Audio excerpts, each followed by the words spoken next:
नमस्कार दोस्तों, ये कहानी है ईर्ष्या की आग। दो विद्वान एक सेठ के घर पर भोजन के लिए आमंत्रित। दोनों विद्वान एक दूसरे को देखना तक नहीं पसंद करते और मौका मिलते ही एक दूसरे की बुराई करने लग जाते। दोनों नियत समय पर सेठ के घर पर पहुंचे और एक दूसरे को देखकर मुंह बनाने लगे। सेठ ने दोनों से स्नान करने का निवेदन किया।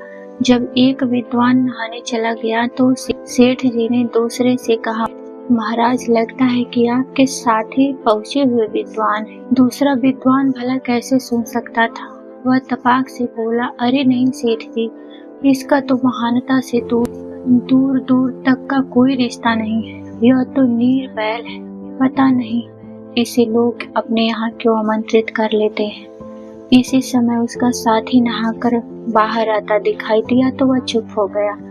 कुछ देर बाद वह स्वयं स्नान के लिए चला गया तो सेठ पहले विद्वान से बातें करने लगे और दूसरे विद्वान के बारे में बोले, अभी मैं आपके साथी से ही बातें कर रहा था। मुझे तो वेदों के बहुत बड़े ज्ञाता लगे।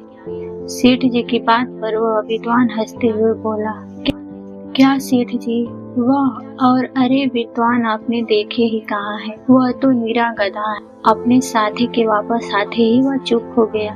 कुछ देर बाद दोनों को भोजन के लिए बुलाया गया तो थालियां रखी गई, जिनमें से एक में घास और दूसरी रखा गया।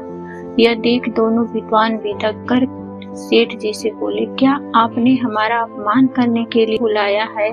उनकी बातें सुनकर सेठ जी बोले, महाराज, आप दोनों ने ही एक दूसरे को गधा और बैल बनाया है।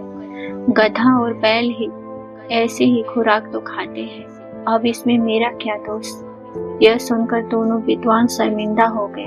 उन्होंने ईर्ष्या की आग अपने भीतर से निकाल दी हमेशा के लिए और दोनों प्रेम पूर्वक फिर से मित्रता के हाथ बढ़ा लिए।